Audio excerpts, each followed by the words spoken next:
Hello, and welcome to Lanternlight Chronicles. Tonight, let the day settle behind you.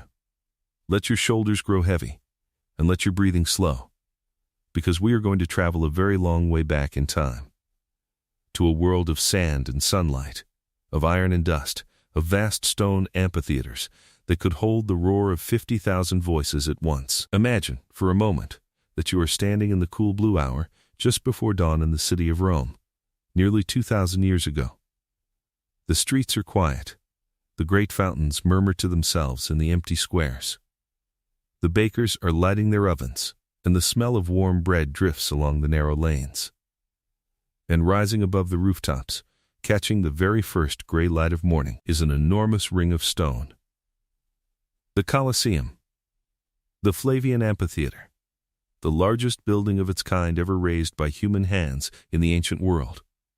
Today it will be full.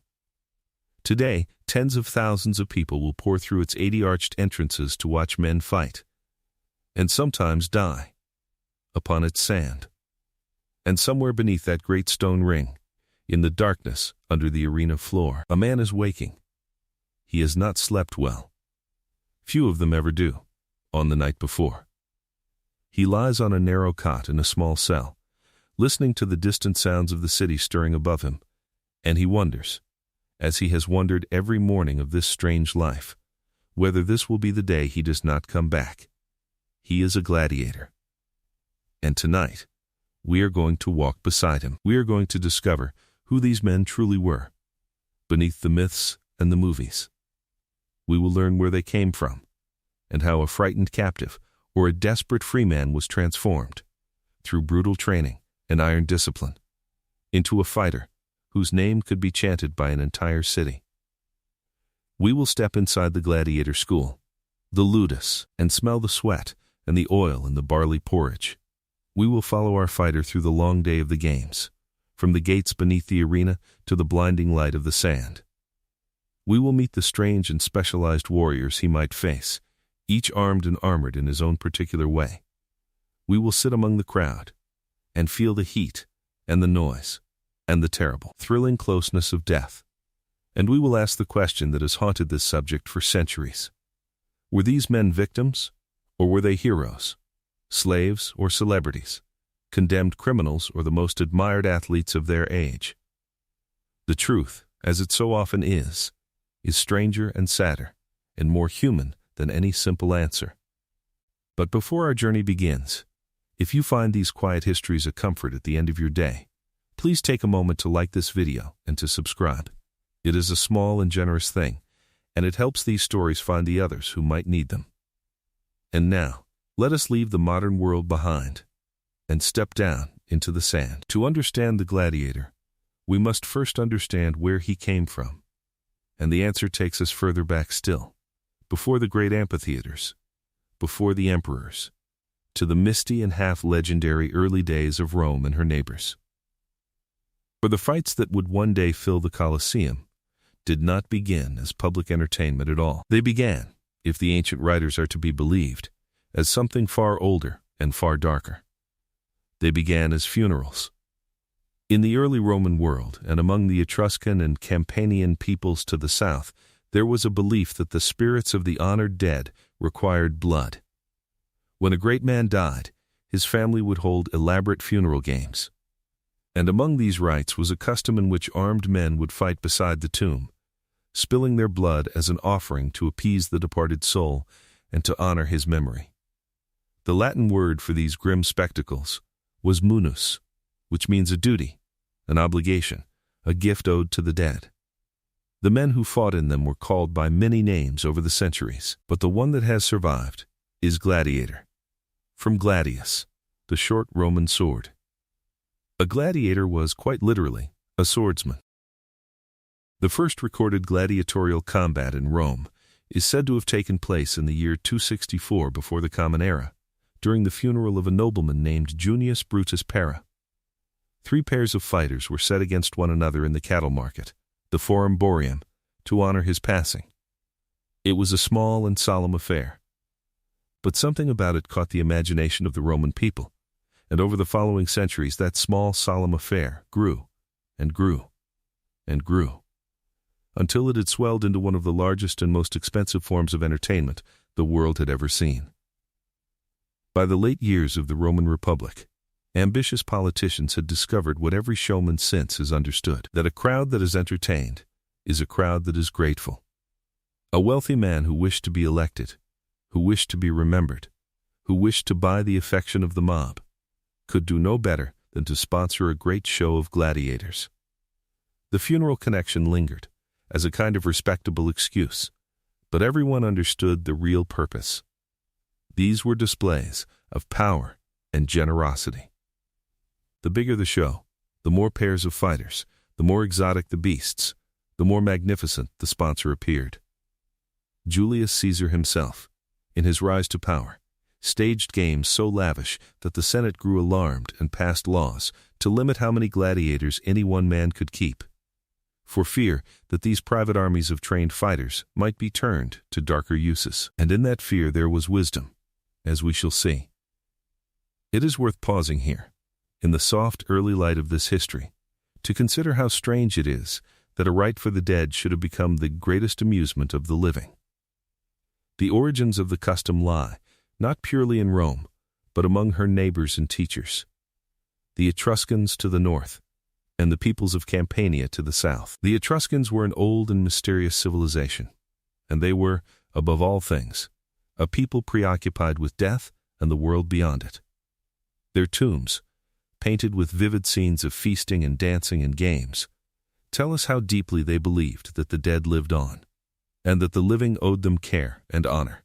It may be that the earliest armed combats at funerals grew from an even older and darker root, from the ancient practice of human sacrifice, in which a life was given to accompany a great man into the next world.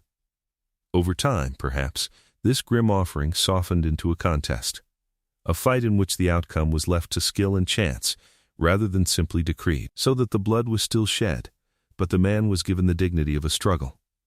We cannot know for certain. The origins are lost in the same mist that swallows so much of the deep past. But we can feel, behind the roar of the later arena, the shadow of this older and more solemn thing, the sense that death, in the Roman mind, was owed a payment in blood. From these funeral roots the custom spread, and it was in Campania, in the fertile region around the Bay of Naples, that the games seem to have flourished earliest and most fiercely. The city of Capua, in particular, became famous as a cradle of the gladiatorial art, and it was there, generations later, that a school of gladiators would produce the most famous rebel the ancient world ever knew. The paintings on Campanian tombs show us fighters in combat as early as the 4th century before the Common Era, long before the great stone amphitheaters, long before the Colosseum, when these contests were still small, still local, still bound up with the honoring of the dead. From Campania the custom passed to Rome, and in Rome it found the perfect soil in which to grow. For Rome was a city obsessed with spectacle, with display, with the winning of glory, and the buying of favor. What had begun as a private duty to a dead father swelled, across 3 centuries, into a public institution, funded by the state and the great men of the age, until the humble funeral offering had become the roaring engine of imperial entertainment, staged on a scale that would have left those early Campanian mourners speechless with wonder, and, perhaps, with grief. So the gladiator was born out of death, and grew up in politics. But who were these men, actually? Where did they come from, the individuals who lived and bled in the sand? The great majority, especially in the early days, were not there by choice. They were the unfree and the unfortunate. Many were prisoners of war, men captured in Rome's endless campaigns across the known world.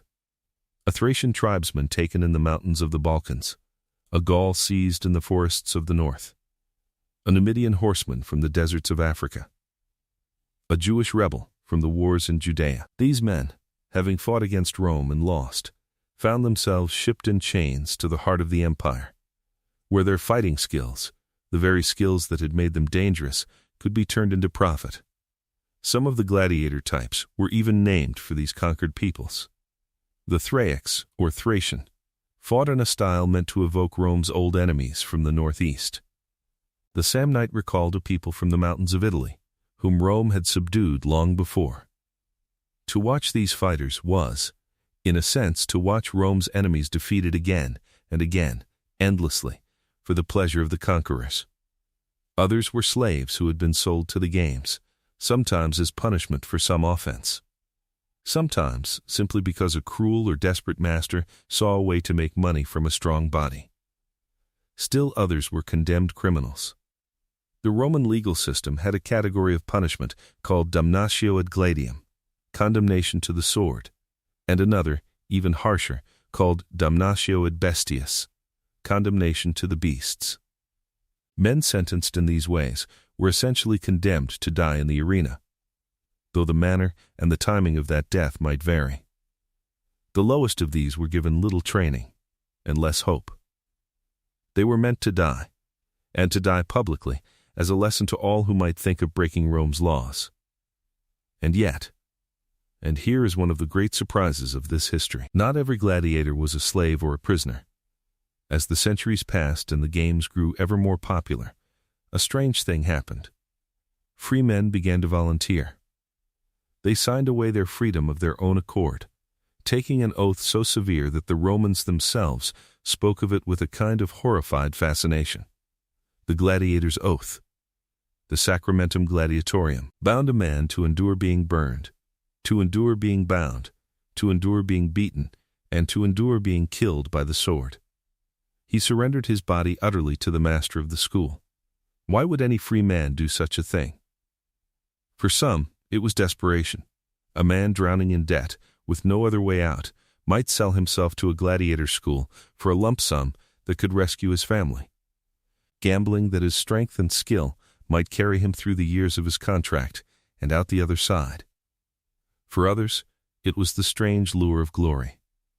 For a poor man with no prospects, no land, no name, the arena offered something almost impossible to find anywhere else in the ancient world. It offered fame. A successful gladiator could become as famous as any modern athlete.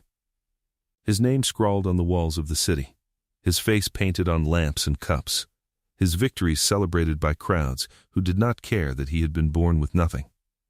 There were free men who craved that roar of the crowd the way others crave wine, and who could not stay away from it, even after they had won their freedom. And so the ranks of the gladiators were filled with a strange and mixed company. The conquered and the criminal, yes, but also the reckless, the desperate, the ambitious, and even on rare occasions, the bored and wealthy who fought as a kind of dangerous hobby. There were even, though the respectable writers of Rome disapproved deeply, a small number of women who fought in the arena, and emperors who scandalized the dignity of their office by taking up the sword themselves. The gladiator, in the end, was not one kind of man. He was many. But whatever his origin, once he passed through the gates of the school, he entered a new world with its own rules, its own hierarchy, its own brutal logic. Let us follow him there now. The gladiator school was called the ludus. The word is the same one the Romans used for a school in the ordinary sense, a place of training and instruction. And there is a bitter irony in that, for the ludus was a school in which the subject was killing, and the final examination could cost you your life. The most famous of these schools stood in Rome itself. The great imperial training grounds built near the Colosseum, the largest of which was called the Ludus Magnus, the Great School, connected to the amphitheater by an underground passage so that fighters could pass from their training to their fate without ever appearing on the public streets. But there were ludi scattered across Italy and the provinces. In Capua and Pompeii and Pergamon and beyond, each one a small closed world unto itself. Picture it, a rectangular compound built around a central courtyard of packed sand, an open training ground where the fighters drilled beneath the sun. Around this courtyard ran the cells where the gladiators slept, small rooms, often shared, spare and cheerless. There were kitchens and an infirmary, and an armory where the precious weapons and armor were kept under lock and key, for these were valuable and dangerous things, and were never left carelessly in the hands of men who might turn them against their keepers. The whole compound was ruled by a man called the lanista, the owner and manager of the troop.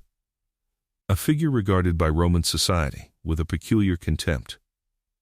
The lanista made his living from the blood of others, buying men, training them, and hiring them out or selling them for profit.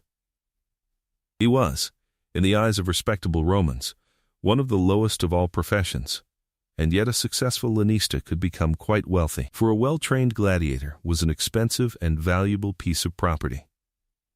Beneath the lanista worked a whole staff dedicated to keeping the fighters alive and effective. There were the trainers, the doctors, often retired gladiators themselves, veterans who had survived the sand and now passed their hard-won knowledge to the next generation. Each doctor specialized in a particular fighting style, teaching the techniques of a specific type of gladiator. There were physicians, for the school had every reason to keep its investment healthy. There were masseurs and cooks and armorers and men whose whole job was to keep the fighters in fighting condition, and that condition mattered a great deal, because a gladiator represented an enormous investment of time and money. This is one of the crucial truths that the movies so often get wrong. In the popular imagination, gladiators died by the dozens in every show, their lives thrown away carelessly. But think about it from the owner's point of view. To train a man to the peak of arena fitness took years. Years of feeding him, housing him, healing his injuries, teaching him his craft. A trained gladiator was worth a small fortune. To let such a man die casually, in every fight, would have been like a modern team destroying its most expensive players in every single game. It made no economic sense at all. And so, for much of the history of the games, the death rate, while real and terrifying, was far lower than we tend to imagine. Estimates vary, and the numbers shifted across the centuries, but in the earlier and more regulated period of the games, a gladiator might have expected to survive the great majority of his fights. Defeat did not always mean death. We will come to the famous gesture of life and death, the raised or lowered thumb, later in our journey, and we will find that even it is more complicated than the legend suggests.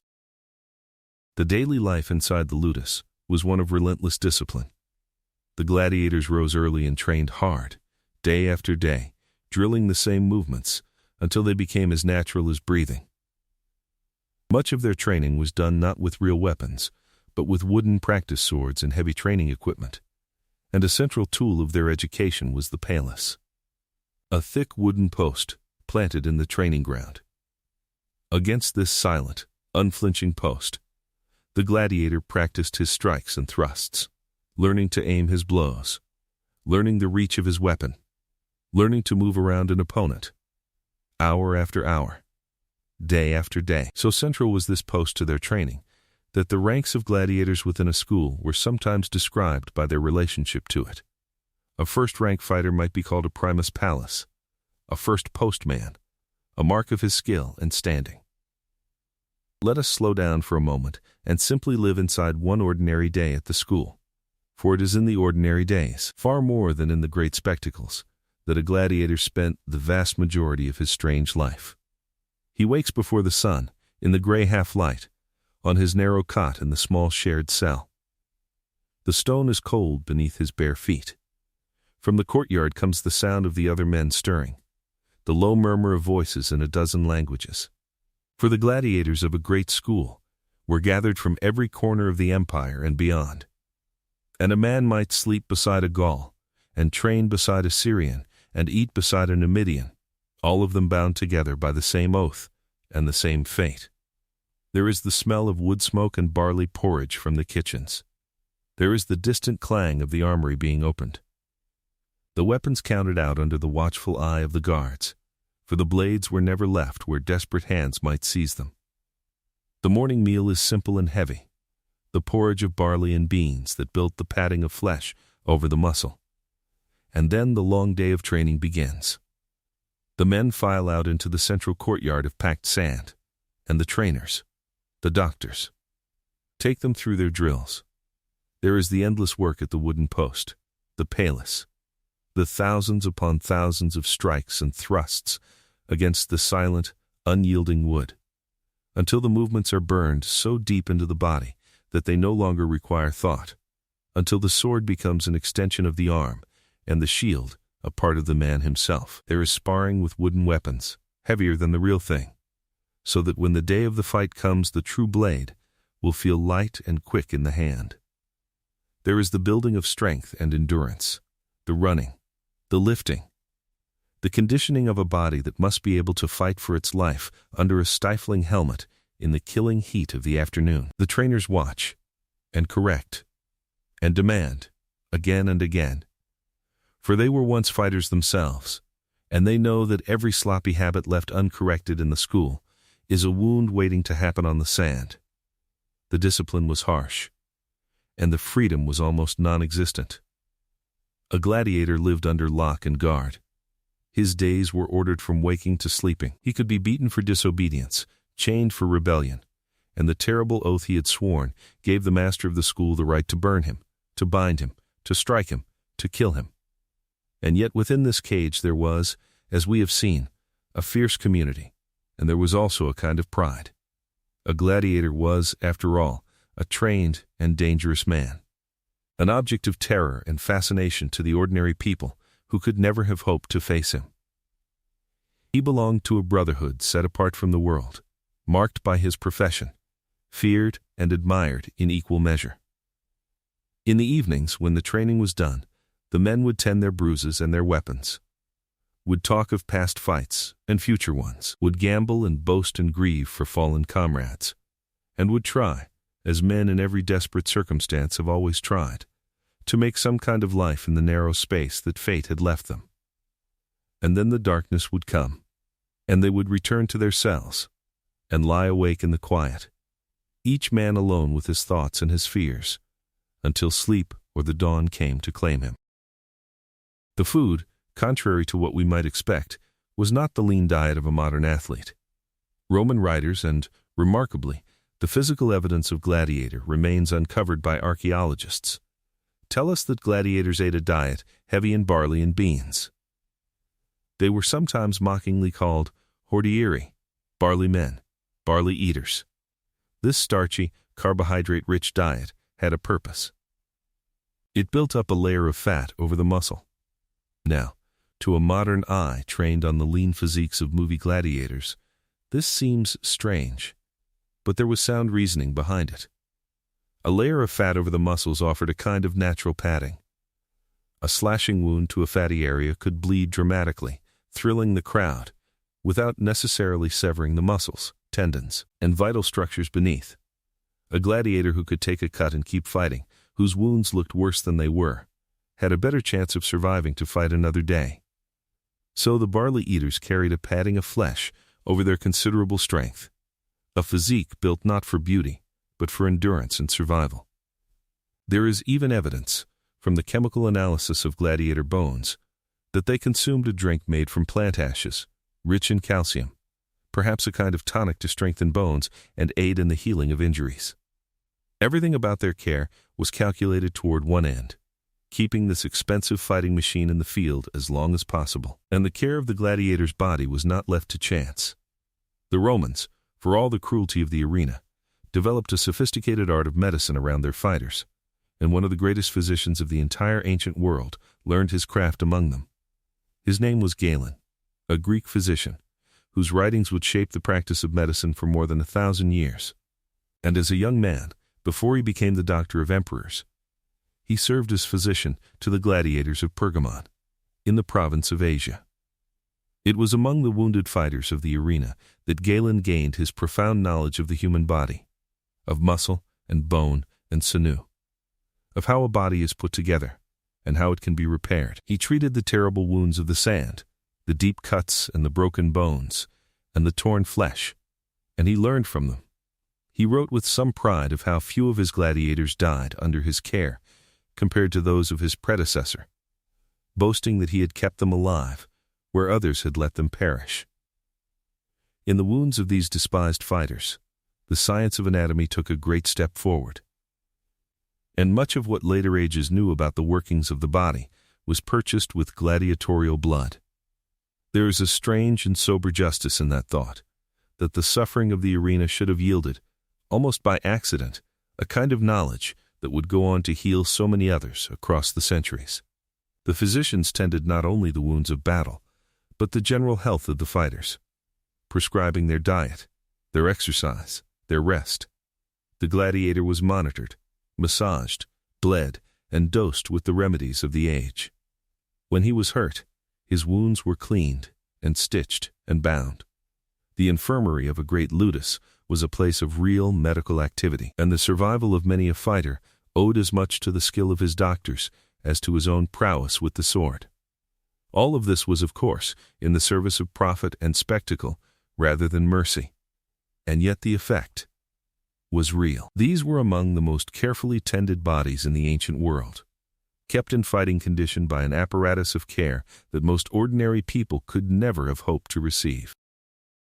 And here we must pause to correct another common assumption, that the gladiators were, without exception, men. For while the overwhelming majority were, the arena was not entirely closed to women. The ancient sources speak, with varying degrees of disapproval and fascination, of female gladiators who fought upon the sand. The historians tell us that certain emperors staged combats between women, and the moralists of Rome regarded the spectacle with deep unease, seeing in it a violation of the proper order of things. Most remarkable of all is a marble relief discovered at the ancient city of Halicarnassus, now held in a great museum, which shows two female fighters, armed and armored much like their male counterparts, and names them with their fighting names, one called Amazon and the other Achillea. The inscription records that these two women were granted an honorable release, a missio, which tells us that they fought with such skill and courage that both were spared and dismissed with honor. We know very little else about them. We do not know their true names, their origins, their fates beyond that single frozen moment carved in stone. But there they stand, across nearly 2,000 years, two women who took up the sword and the shield and fought before the crowd and earned their release. A reminder that the world of the arena, like all human worlds, was more varied and more surprising than the simple picture we inherit. And through it all, binding these men together, there grew something unexpected. Community. The gladiators of a school lived, trained, ate, and suffered together. They formed brotherhoods, associations called collegia, that looked after their own. When a gladiator died, his comrades would see to it that he received a proper burial, that his tomb was marked, that his memory was honored. Across the Roman world, archaeologists have found the gravestones of gladiators, and these humble monuments are among the most moving objects to survive from the ancient world. They record a man's fighting name, his type, the number of his victories, sometimes a few words from a grieving wife, or a band of fellow fighters. In these stones we hear, faintly, the voices of the men themselves, not the roaring symbol of the arena, but the human being, mourned and remembered by those who knew him. For gladiators did have families, of a kind. Many had wives and children, relationships formed in the strange margins of their confined lives. Their tombstones sometimes speak of a woman who set up the monument for her husband, of children left behind. There is a particular poignancy in imagining these attachments, formed by men who could never be certain of returning from the sand, whose love was always shadowed by the knowledge of what they were, and what might become of them. For a long time, almost everything we knew about the gladiators came from the words of Roman writers, and from the images they left behind in mosaics and reliefs and the scrawled graffiti of their cities. But in more recent times, the earth itself has begun to speak. Archaeologists have uncovered the actual remains of gladiators, their bones lifted from the ground after 2,000 years. And these silent witnesses have told us things that no written source ever could.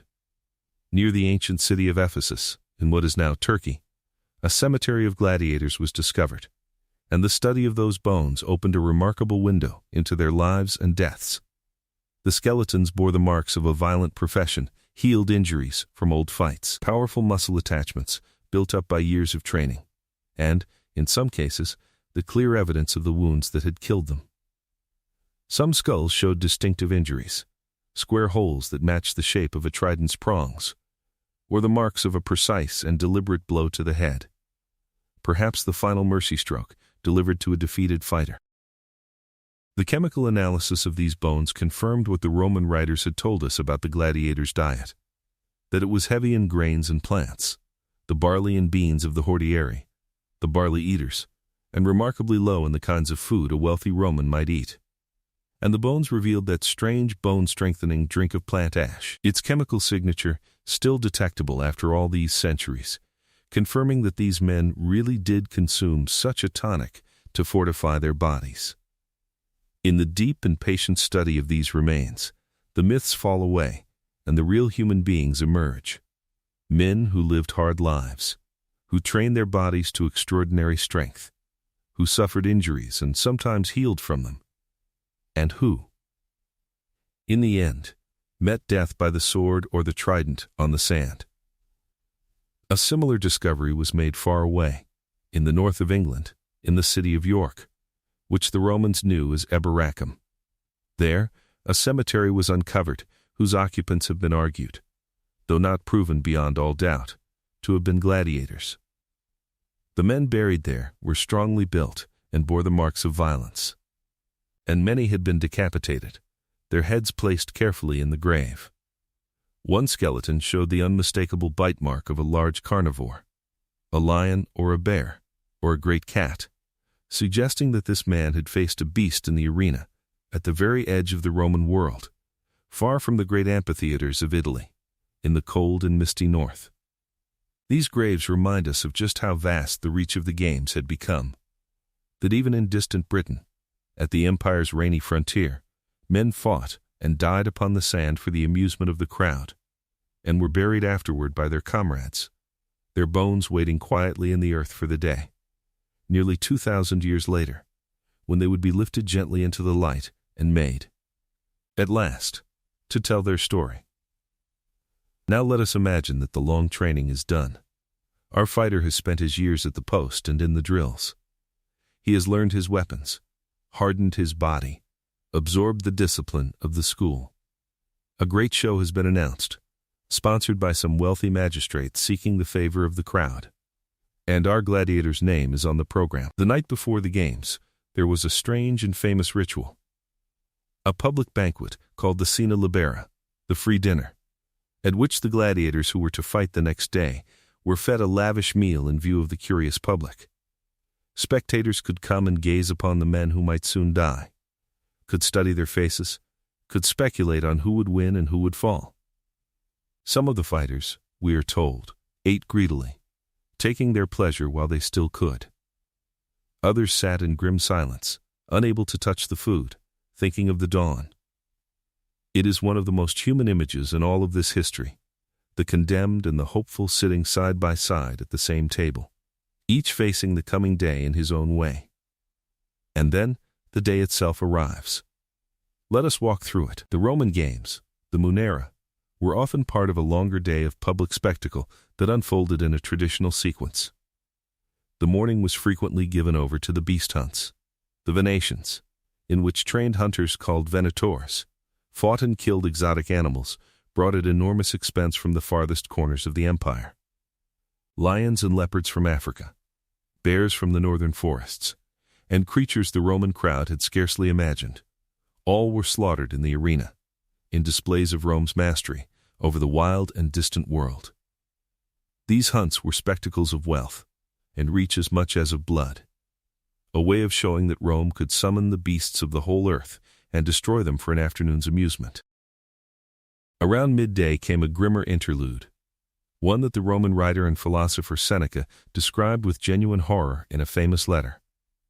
This was the time set aside for public executions, the moment when condemned criminals and prisoners were put to death, sometimes thrown to beasts, sometimes forced to kill one another in hopeless combats with no skill and no mercy. Seneca, who had gone to the games expecting some diversion, came away sickened by what he saw at noon, when the crowd, he said, called for death purely for its own sake. It is a rare and precious thing, that letter, for it shows us that even within Roman society there were those who looked upon the cruelty of the arena and recoiled from it. The games were popular, overwhelmingly so, but they were not entirely without critics, and the voice of Seneca reaches across 2,000 years to remind us that a conscience troubled by such things is not only a modern invention. But it was the afternoon that the crowd truly came for. The afternoon belonged to the gladiators. Beneath the arena floor, in the world of tunnels and cells and machinery called the hypogeum, our fighter waits in the gloom. Above him, he can hear the muffled thunder of the crowd, a vast ocean of sound, tens of thousands of voices merged into a single living roar that rises and falls with the fortunes of the fighters before him. The air is close and hot. It smells of sweat, of oil, of fear, of the animals kept in cages nearby, of the sand itself. Slaves move through the passages, carrying weapons and armor, leading fighters toward the lifts and ramps that will carry them up into the light. In the great amphitheaters, there were ingenious systems of elevators and trapdoors, counterweighted lifts that could raise a caged beast or a waiting fighter up through the arena floor to appear, as if by magic, before the astonished crowd. Let us dwell for a while upon the greatest of all these arenas, the one whose broken shape still crowns the heart of modern Rome, for its story is a marvel in itself. We call it the Colosseum, though the Romans knew it as the Flavian Amphitheater, named for the dynasty of emperors who built it. Its construction began under the Emperor Vespasian, a practical soldier who had come to power after a period of chaos and civil war, and who wished to give the Roman people a gift that would bind them to his new dynasty. In a gesture rich with meaning, he chose to build this vast public amphitheater on the very site where his hated predecessor, the Emperor Nero, had built a private pleasure palace and an enormous artificial lake for his own indulgence. Where Nero had taken land from the people for his own selfish delight, Vespasian gave it back, transformed into a place of public spectacle, draining the lake and raising upon its bed a monument to the pleasures of the whole city. It was propaganda written in stone, a way of saying that the age of tyrants was over, and the age of the people's emperors had begun. The building that rose was staggering in its scale and ingenuity, an ellipse of stone and concrete, rising in tiers to a height that dwarfed everything around it, able to hold, by most estimates, some 50,000 spectators, and perhaps more. It was a masterpiece of crowd engineering, with its 80 arched entrances allowing the vast audience to file in and out with a speed and order that modern stadiums still struggle to match. Each spectator held a token marking his section, his stairway, his seat, and the whole seething multitude could be seated or emptied in a remarkably short time. Vespasian did not live to see it finished. It was his son, the Emperor Titus, who completed the great work and opened it, in the year 80 of the Common Era, with a series of inaugural games so lavish that they were spoken of for generations. For 100 days the games went on, a torrent of beast hunts and gladiatorial combats and spectacles of every kind. And the poet Martial, who was there, left us verses describing the wonders he saw, the exotic animals, the astonishing feats, the sheer overwhelming abundance of it all. And in those early days, before the great underground chambers were built beneath the arena floor, there is a tantalizing possibility that the amphitheater could be flooded with water and used to stage mock naval battles, the Naumachia, in which condemned men crewed real ships and fought and drowned in an artificial sea for the entertainment of the crowd. Whether the Colosseum itself hosted such flooded battles, or whether these were staged in other specially built basins, remains a subject of scholarly debate, but the very idea gives us some measure of the ambition of these spectacles. That an entire naval engagement, with ships and crews and the terror of drowning, could be conjured up in the heart of a city for an afternoon's amusement. Later, beneath the wooden arena floor, that remarkable underground world called the hypogeum was constructed, a labyrinth of tunnels and chambers and cages and machinery that has no equal in the ancient world. Here the beasts were kept in the darkness, roaring and pacing in their cages. Here the fighters waited. Here worked the elaborate systems of lifts and pulleys and counterweights, operated by teams of laborers hauling on ropes, that could raise animals and men and even scenery up through concealed trapdoors, to appear suddenly upon the sand above. Imagine the effect upon the crowd, a hunter alone in the arena. And then, with a rumble and a crash, a lion rising as if from the underworld itself through a hidden hatch in the floor, appearing from nowhere in a burst of noise and dust. The Romans understood spectacle, understood surprise and drama, and the manipulation of a crowd's emotions, in ways that feel startlingly modern. The hypogeum was the hidden engine of that spectacle, the machinery of wonder churning in the darkness beneath the light, and it is one of the most extraordinary things about the Colosseum that so much of this concealed world can still be seen today by anyone who looks down into the exposed heart of the ruin.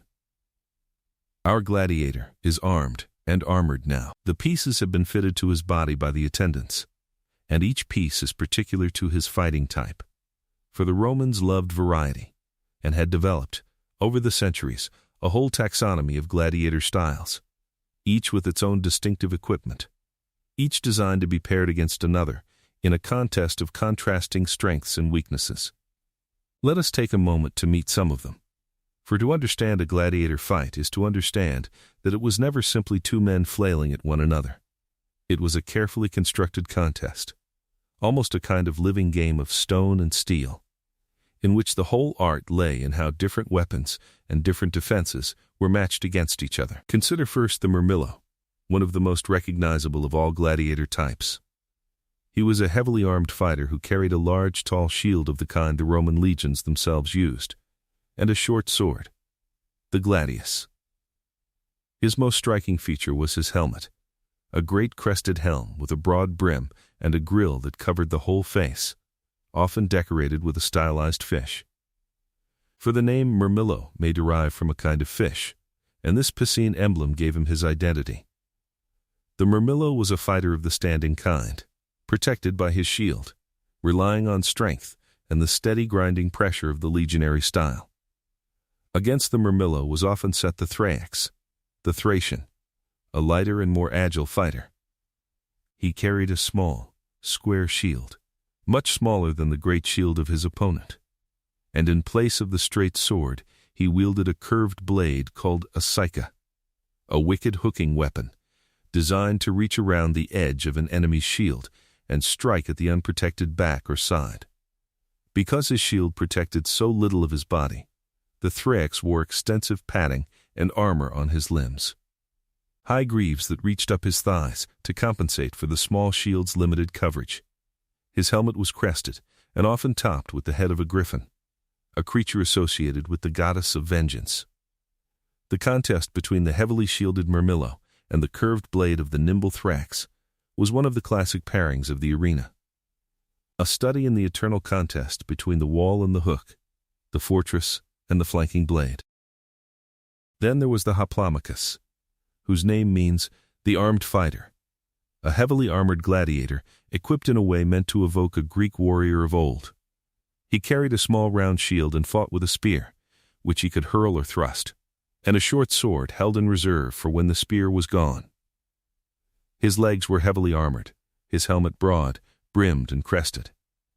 The hoplomachus, too, was frequently matched against the murmillo, and the sight of the spearman against the swordsman gave the crowd another familiar and beloved contest. But of all the gladiator types, perhaps the most distinctive, the most strange, the most instantly memorable, was the retiarius, the netman. He was unlike all the others, for he wore almost no armor at all. No helmet covered his face. No great shield protected his body. Instead, he came onto the sand nearly bare, armed with three things: a weighted net, which he could cast over his opponent to entangle him; a long three-pronged spear, the trident, that fearsome fishing weapon of the sea; and a small dagger for the final close work. His only real armor was a broad metal guard that rose over his left shoulder and protected the side of his head and neck, and some padding on his arm. The retiarius was the fisherman of the arena, and this was no accident, for he was traditionally matched against the murmillo with his fish-crested helmet. The netman hunts the fish. It was a piece of grim poetry written into the very equipment of the games. The retiarius had to rely on speed, on distance, on cunning. He danced away from his heavily armored opponent, seeking the moment to cast his net, to snare and trip and then finish with the trident. If his net missed, he was terribly vulnerable, forced to keep his distance until he could recover it, hunted in turn by the armored man he had failed to catch. Because he fought with his face bare and his body exposed, the retiarius occupied a strange and somewhat lowly place in the hierarchy of gladiators. And yet a skilled netman could be a thing of terrible grace to watch, a fisher of men circling his armored prey. There were others too. The secutor, the pursuer, was a variant designed specifically to hunt the retiarius, wearing a smooth, rounded helmet with tiny eye holes, made deliberately featureless so that the net would find nothing to catch upon. The provocator, the challenger, fought in a style all his own. There were the Essidari, who fought from chariots in imitation of the war chariots the Romans had encountered in Britain. There were the equites, who began their combats on horseback before dismounting to finish on foot.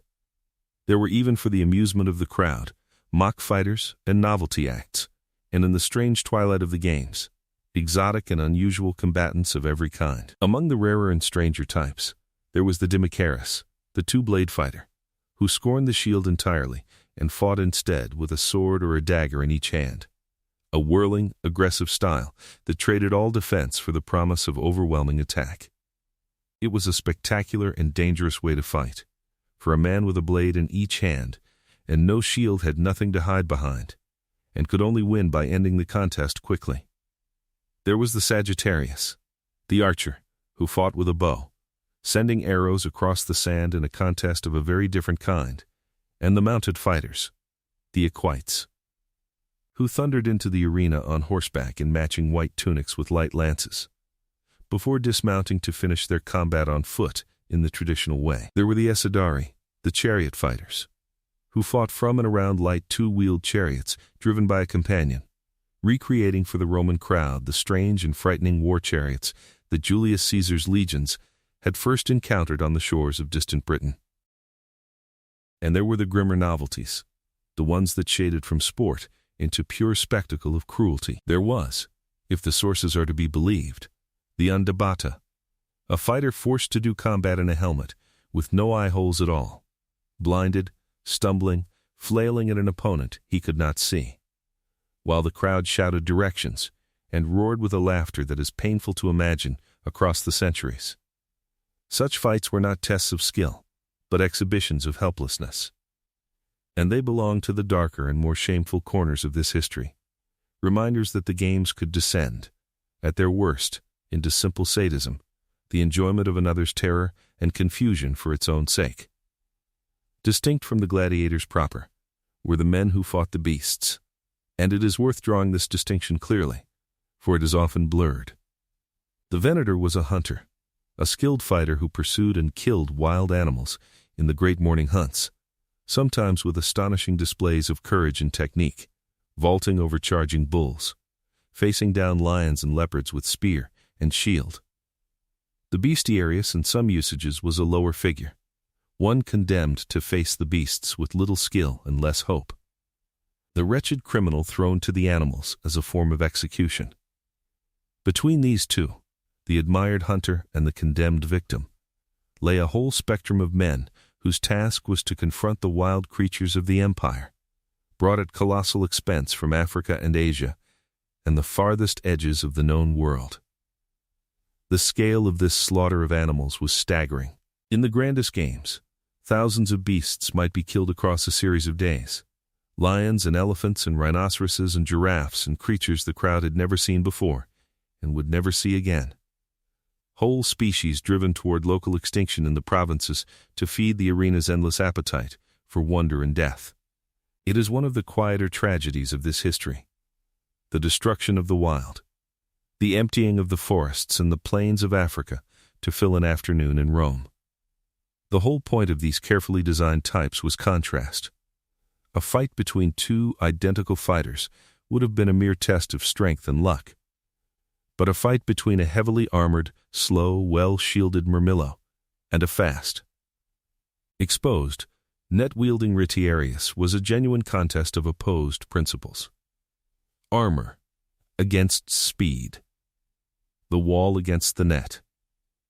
The crowd could debate the merits of each style, could favor one type over another, could argue endlessly about which was superior, in exactly the way that fans of any sport argue about strategy and matchups today. The gladiatorial games were, among their many other things, a kind of brutal and bloody sport, with all the partisanship and expertise and passionate opinion that sport inspires. And now, at last, the moment comes. Above our waiting fighter, the beast hunts and the executions are done. The sand has been raked, the blood covered over with fresh sand, the arena made ready, a fanfare of trumpets and horns, and even the strange droning of a water organ fills the great space. The gladiators of the afternoon are led up from the darkness into the blinding light.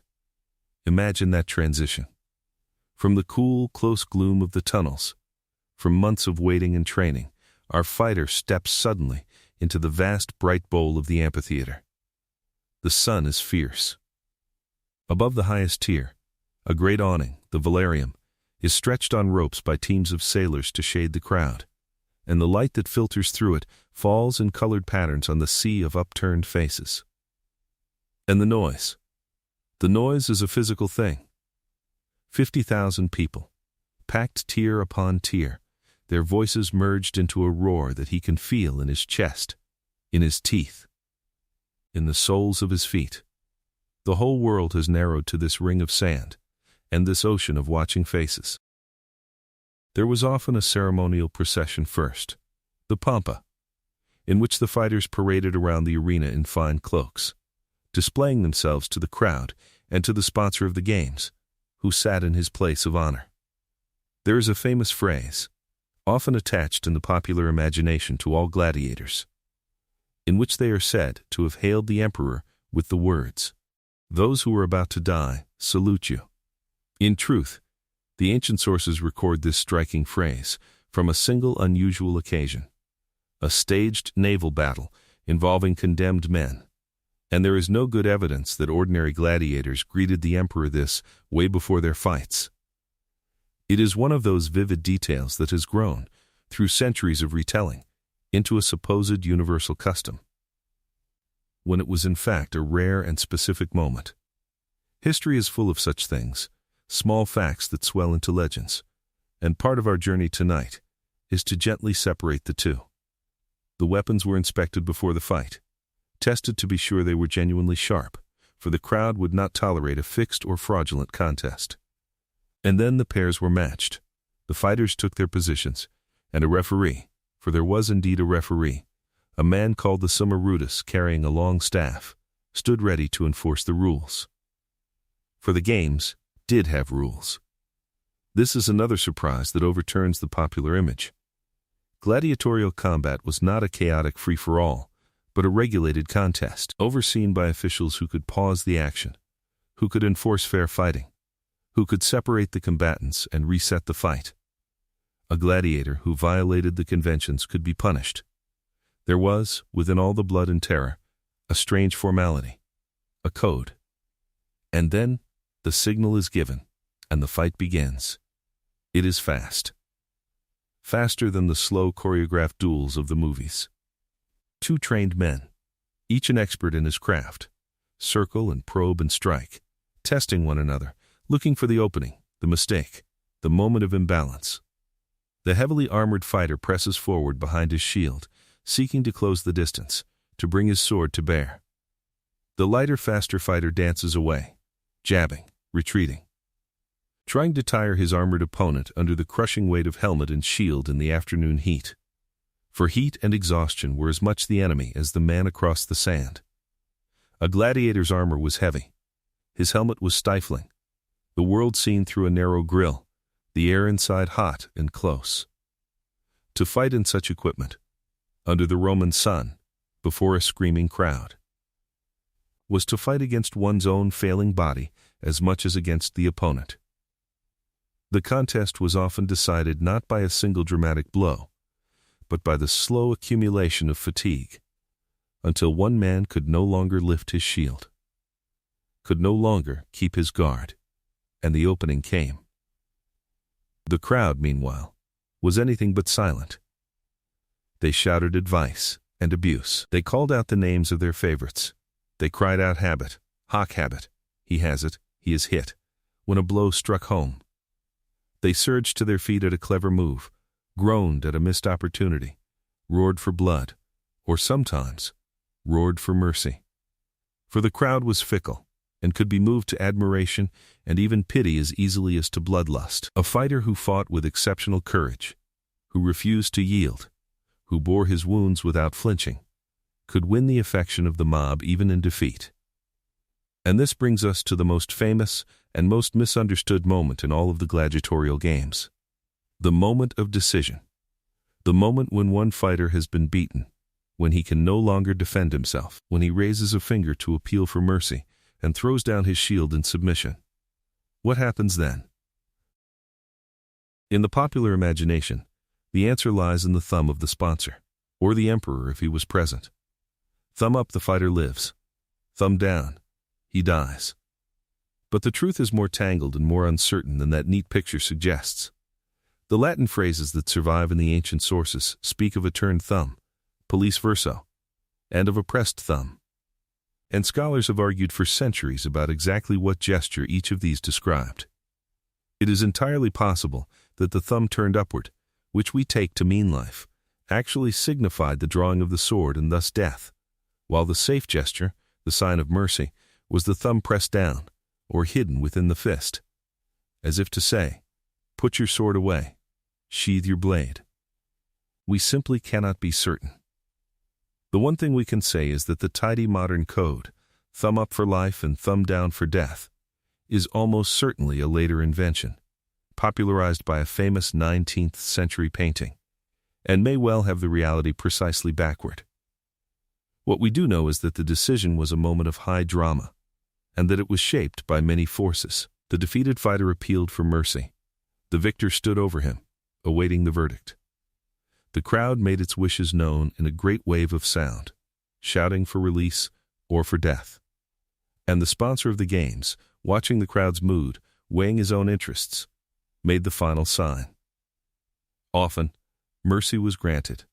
A gladiator who had fought well, who had entertained the crowd, who represented a valuable investment for his owner, had every reason to hope for the reprieve called missio, the release, which allowed a defeated but worthy fighter to leave the sand alive and fight again.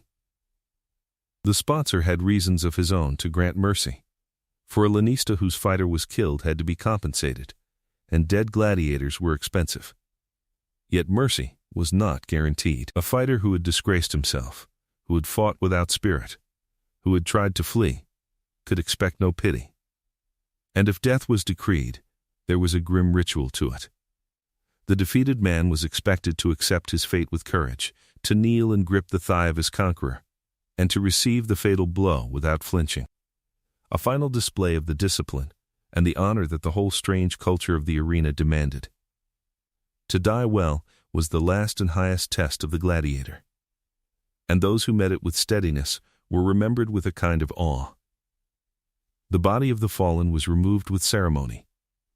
Attendants dressed, according to some accounts, as figures from the underworld, would enter the arena to confirm that the man was truly dead, and to bear his body away through a special gate, the gate of the goddess of death, out of the sight of the crowd. Fresh sand was scattered over the blood, and the games went on. But we must not let the drama of death blind us to the other side of this story, the side of victory and fame. For the successful gladiator, the one who won and survived, life could be very different indeed. A great champion of the arena occupied a strange and dazzling position in Roman society. On one hand, gladiators were held in a formal legal contempt. They belonged to a category of persons called the infames, the disreputable, along with actors and prostitutes and others whose bodies were, in the Roman view, given over to the pleasure of the public. A gladiator, by his oath and his profession, had surrendered the dignity that Roman society prized above all, and in the eyes of the law he was marked and diminished. And yet, and here is the great paradox at the heart of this history, these same despised men could become the idols of the very society that despised them. The graffiti of Pompeii, preserved by the ash of Vesuvius, gives us a startling window into this adoration.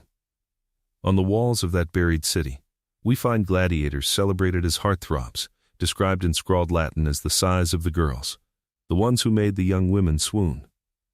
We find tallies of their victories, the passionate opinions of their fans, the ordinary human obsession with the stars of the sand. Successful gladiators sold their images on lamps and cups and figurines.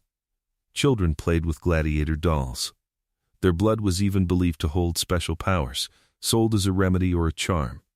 And the sweat scraped from a famous fighter's skin, mingled with the oil and the dust of the arena, was collected and sold as well, prized by admirers who wished to possess some trace of the man they adored. It is a startling image that the very grime of a champion's body should have been a coveted commodity, and it tells us just how deep the fascination ran. The walls of Pompeii preserve this fandom in astonishing detail. Frozen forever by the ash that fell in the year 79, there we find not only the swooning praise of admirers, but the careful records of the fights themselves, scratched into the plaster by the fans, listing the combats, the names of the fighters, their tallies of victories and defeats, and their fate, whether they had been granted the reprieve or had fallen. From these humble scrawls, historians have reconstructed something of the real statistics of the arena, the true rates of victory and survival, the careers of individual fighters traced across their combats. We can follow a man's record, fight by fight, and see him win and win and win, and then, one day, see the mark that tells us he did not walk away. There is a whole culture written on those walls, a culture of passionate spectatorship, of favorites and rivalries and fierce debate, of betting and boasting and heartbreak. The people of Pompeii argued about their gladiators the way people in every age have argued about their champions. And in one famous case, a riot broke out in the amphitheater of Pompeii between the local crowd and visitors from a neighboring town. A brawl so bloody that the authorities in Rome banned the games there for 10 years. The passions of the arena, it seems, could spill out of it and into the streets. And the love of the crowd for its fighters was a real and volatile force, capable of adoration and of violence in equal measure. The most successful of all could win their freedom. The wooden sword called the rudis presented to a gladiator upon his release, freeing him from the arena. Some retired to become trainers, passing their art to a new generation. A few grew wealthy and famous, living legends who had walked out of the sand alive. The amphitheater was not only a place of combat. It was a great theater of Roman society itself, and where a person sat within it said everything about who they were. The seating was arranged with a rigid and deliberate hierarchy that mirrored the order of the Roman world. Closest to the sand, in the places of greatest honor and the best view, sat the senators, the men of the highest rank, sometimes on marble seats inscribed with their very names. Behind and above them sat the knights, the equestrian class, the wealthy men just below the senators. Higher still sat the ordinary citizens, the common free men of Rome, and higher and farther still, in the topmost tier, farthest from the action and closest to the sky, sat those the Roman order placed at the bottom, the poor, the enslaved, and, by the decree of the Emperor Augustus, the women, who were confined to the highest and most distant seats, permitted to watch but pushed to the very edge of the great structure. To look upon the crowd of the Colosseum, then, was to see the whole of Roman society laid out in stone. The powerful near the blood, and the powerless near the heavens, every rank in its appointed place. And presiding over all, in the imperial box, sat the emperor himself, when he chose to attend. The most watched man in the amphitheater, for the crowd studied his reactions as closely as they studied the fighters, reading his mood, testing the limits of what they might demand of him, engaging in a subtle and constant negotiation of power between the ruler and the ruled. For the games were, among all their other functions, one of the few places where the emperor and the common people of Rome met face to face. In the amphitheater, the ordinary Roman could shout at his ruler, could demand mercy for a fighter, could call for the lowering of the price of grain, could voice, in the safety of the great anonymous crowd, grievances that could be spoken nowhere else. A wise emperor listened, He understood that the games were a kind of pressure valve, a place where the passions of the mob could be released and observed and, when necessary, appeased, to give the people bread in circuses, in the famous bitter phrase of the poet Juvenal, was to keep them fed and entertained and therefore quiet, distracted from the loss of the political freedoms that the Republic had once given them. The arena was, in this sense, a profoundly political place, a stage upon which the relationship between the Roman people and their masters was performed, again and again, in blood and spectacle. Some emperors understood this game brilliantly. Others were destroyed by their misuse of it, and one, most notoriously of all, was seduced by the arena so completely that he stepped down from his imperial box and onto the sand himself. His name was Commodus, and he was one of the strangest and most troubling figures ever to wear the imperial purple. The son of a wise and respected emperor, Commodus abandoned the duties of ruling for the intoxication of the games. He fancied himself a reincarnation of the hero Hercules, and he performed in the arena as both a beast hunter and a gladiator, slaughtering animals by the hundred from a safe platform, and fighting staged combats against opponents who did not dare to truly harm the emperor of Rome. To the Roman elite, this was an unspeakable disgrace. For the emperor, the master of the world, to debase himself with the profession of the infames, to fight upon the sand like a common slave, was to shatter the dignity of his office and to shame the whole state. The people may have been thrilled, but the senators watched in horror, and the reign of Commodus ended, as such reigns so often did, in conspiracy and murder. His story stands as the extreme example of the arena's terrible allure, its power to draw even the master of an empire down into the sand, and it captures, in a single lurid life, the whole paradox of the gladiator's world, the mingling of the highest and the lowest, of power and degradation, of glory and shame, all churned together in the hot bright bowl of the amphitheater beneath the watching sun. So we return to the question with which we began. Were these men victims or heroes, slaves or celebrities? And the answer we now see is that they were all of these things at once, and that the Roman relationship with the gladiator was one of profound and unresolved contradiction. The Romans looked down upon the gladiator as the lowest of men, and looked up to him as the bravest. They condemned him to fight and die for their amusement, and they wept over his tomb and scrawled his name on their walls in adoration. They saw in him everything they feared: servitude, degradation, violent death, and everything they admired: courage, discipline, the calm acceptance of fate. The gladiator was a mirror in which Rome saw its own harshest values reflected back. The virtues of the soldier and the citizen, courage and endurance and the willingness to die well, distilled and displayed upon the sand. This is why the Roman fascination with the gladiator ran so deep, and why the games endured for so many centuries. They were not merely entertainment, though they were certainly that. They were a ritual through which Rome contemplated its own most sacred and most terrible ideals. In the amphitheater, the Roman people, gathered together in their tens of thousands, watched a drama of death and courage that spoke to the very foundations of how they understood the world. It was cruel beyond our easy comprehension, and it was also, in the Roman mind, meaningful in ways that we struggle to grasp. Of course, no history of the gladiators would be complete without remembering the one whose name has echoed loudest down the centuries. The gladiator who refused to accept the role Rome had written for him. His name was Spartacus. He was, according to the sources, a Thracian, trained in a gladiator school at Capua, and in the year 73 before the Common Era. He and a band of fellow gladiators broke out of their school, armed at first with nothing more than kitchen knives and cooking implements, and fled to the slopes of the volcano Vesuvius. What began as a desperate jailbreak swelled into one of the greatest slave uprisings in the history of the ancient world. Tens of thousands of the enslaved, and the desperate flocked to his banner.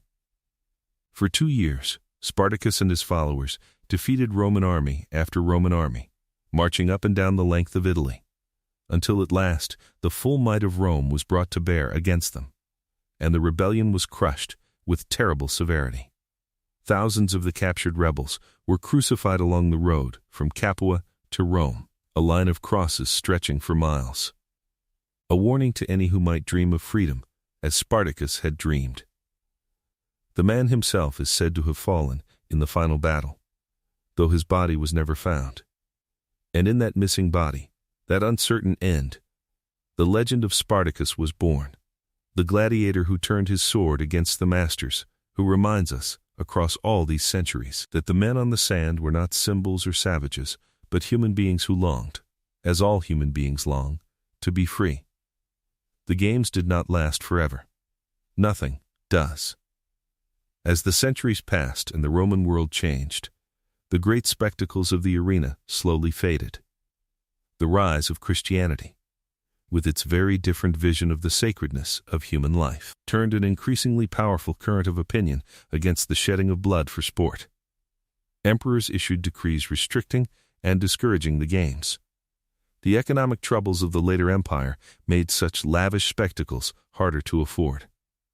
There is a story, perhaps more legend than fact, of a monk named Telemachus, who is said to have leaped into the arena to try to stop a gladiatorial combat and was killed for it, and whose death moved an emperor to ban the games. Whatever the truth of that particular tale, the direction of history was clear. By the early 5th century of the Common Era, gladiatorial combat had all but ceased. The beast hunts lingered somewhat longer, but they too eventually faded. The great amphitheaters fell silent. The Colosseum itself, that mightiest of all the arenas, was gradually abandoned to time. Quarried for its stone, shaken by earthquakes, its sand long since scattered, its roaring crowds 2,000 years gone. And yet the gladiator has never truly left us. He lives on in our imagination, in our stories, in the very words we use, for we still speak of arenas and of entering the fray, of contests and gladiatorial struggles, in politics and in sport, and in every clash of wills. The gladiator has become one of the great symbols of the ancient world. The image of the lone fighter, armed and armored, standing upon the sand beneath the watching eyes of the crowd, facing his fate with courage. It is a powerful image, and a lasting one, and it draws its power, I think, from the same deep well that gave the games their meaning for the Romans themselves. For in the figure of the gladiator, we see something that speaks to the oldest human fears and the oldest human hopes, the confrontation with death, the demand for courage, the longing for freedom, the strange dignity that a human being can find even in the most degraded and desperate of circumstances. When we sit tonight in the comfort and safety of our own age, and we think of that man waking in the darkness beneath the arena, listening to the city stir above him, wondering whether this would be his last morning, we feel across the great gulf of 2,000 years a flicker of recognition. He was a man as we are. He feared as we fear. He hoped as we hope. He wanted to live and to be free and to be remembered. And in a strange way, by carrying his story with us, by speaking of him in the quiet of the night, we grant him a small measure of that last wish. He is remembered still. The amphitheaters are silent now. The awnings are gone. The crowds are dust. The emperors and the sponsors and the roaring mob have all passed into the same darkness that swallowed the fighters they came to watch. The Colosseum stands in the heart of modern Rome, a great broken ring of ancient stone.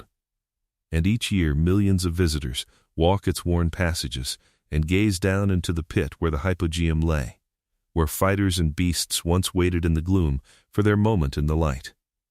And in the evening, when the crowds of tourists have gone and the great structure is lit softly against the darkening sky, it holds a quiet that is very different from the roar it was built to contain.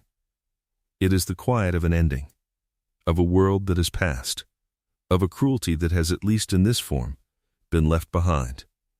We do not have gladiators anymore, and we are right not to, but the questions they raise still sit with us. What do we choose to watch? What do we ask of those who entertain us? What are we willing to see? And what does it say about us? The things that draw a crowd. The Romans looked into the arena and saw their own values, their courage and their cruelty, mingled inseparably in the sand. Perhaps every age has its arena, in one form or another, and perhaps the quiet work of conscience is to keep asking, gently and honestly, what we are truly looking at when we gather to watch. But those are questions for the waking day. For now, as the night deepens around you, let the arena grow quiet. Let the crowd disperse. Let the last torch gutter out in the empty passages beneath the sand. The fighter has laid down his sword. The long day is over. And the great stone ring stands empty beneath the stars, keeping its silence, holding its memories, at rest, at last. Thank you for joining me on this long journey into the world of the Roman gladiator. I hope that the story of these men, in all their contradiction and courage and sorrow, has brought a corner of the ancient world to life for you tonight, and that in learning of them you have felt that quiet wonder that history, at its best, can give. Rest now. Let the images fade softly into sleep. And from all of us here at Lanternlight Chronicles, I wish you a calm and peaceful night.